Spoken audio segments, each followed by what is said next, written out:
Hey guys, and welcome back to the randomized KO Pokemon Team Series. Time to see what Little Miss Meow gets to use in Johto. Meow's first Pokemon will be Scizor. That is an incredibly strong start. Scizor, for the longest time, based on what I interpreted from one of False Swipe Gaming's videos, has been a staple in the competitive scene. Scizor was a pretty good Pokemon in its own right, but when the evolution came out, did it make itself known? Just look at that attack stat. If this thing hits you, it is going to hurt. And its physical defense is great as well. Unfortunately, its level up moveset is not great. The only stab move it gets is Metal Claw, which is hardly hard hitting. TM wise, I guess it's a tiny bit better? Yeah, Scizor, while strong, is kinda limited in Gen 2, but that does not take away from how strong it is. Kinda like Nidoking, it did need a bit of time to really hit its stride, but when it did, it hit it running.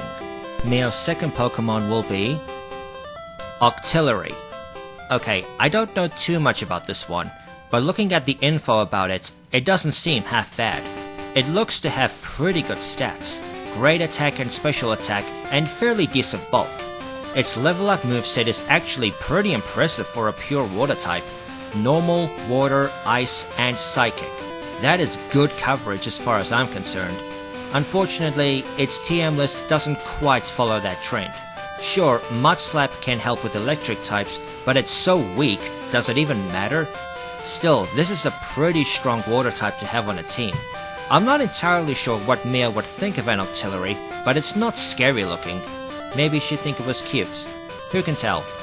Meow's third Pokemon will be Val Plume. That's alright. Val Plume is a pretty decent grass and poison type. Maybe not quite on the level of Venusaur, but by no means bad. While its speed is low, everything else is nicely spread out.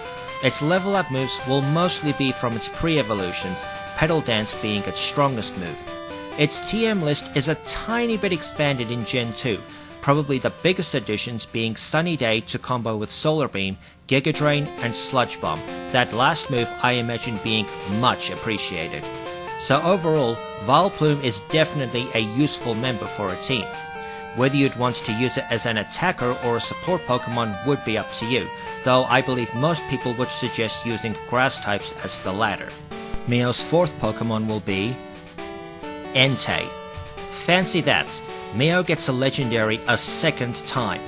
What is there to say about Entei? It's a legendary. Legendary status and legendary stats. It is nothing short of powerful. Its level up moves aren't too much to write home about, though if you were to try a playthrough challenge with one of the legendary beasts, at least they learn moves at lower levels unlike the birds. For TMs, it's alright. You can definitely do something with this. So lucky Meow, she gets a legendary for Kanto and for Johto, and a very powerful team member overall.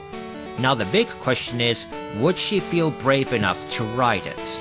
Meow's fifth Pokemon will be Jampluff. That's quite a drop in quality if I'm being honest. Although looking at Jampluff's info, I think it could still prove somewhat useful. Its attack stats are pretty low, but it looks to have decent bulk and really good speed. Looking at its level up moveset, this is clearly a Pokemon you want to use as support for your team given that it only has 2 damaging moves. For TMs, it's not great. There's practically no coverage here. Also, it's part flying type but learns no flying type moves in Johto. So not a terrific addition. Grass Pokemon in general are usually advised to be used as support Pokemon by people. And I think Jampluff could serve that role somewhat well with the powder moves Leech Seed and Toxic. And Meow's last Pokemon will be Miltank. Okay, hands up everyone here who is now suffering from PTSD after seeing Miltank pop up. This is almost unanimously said to be the toughest fight in Johto, and this is also MJTV's most hated Pokemon. Me though, I'm honestly kinda indifferent. I didn't have trouble with it in Gold, mostly because I did the in-game Machop trade, and I have never played competitive, so I have yet to see how difficult Miltank can be to battle. Miltank's stats are pretty insane all things considered. High HP, attack, defense, and speed. Plus, it only really fears fighting types. For level up moves, it's stupidly basic, but does have some really good moves like Stomp, Milk Drink, and Body Slam. Plus, its signature move Rollout has undoubtedly caused a lot of people serious problems. And being a normal type means its choices in TMs is super wide. So while it may be considered one of the most aggravating Pokemon to battle against, Miltank is still super powerful and would be a valuable member to a team. And that's it for Mio's Gen 2 team. She's currently in the lead for having the most Johto Pokemon. And aside from maybe Jampluff, this looks a really powerful team. I think Mio could do some serious damage with this lot, assuming she got interested in battling. As always, please rate, comment and subscribe. Don't forget to follow me on Twitter. Feel free to come join me on Discord. Consider backing me on Patreon. And remember to stay chilled.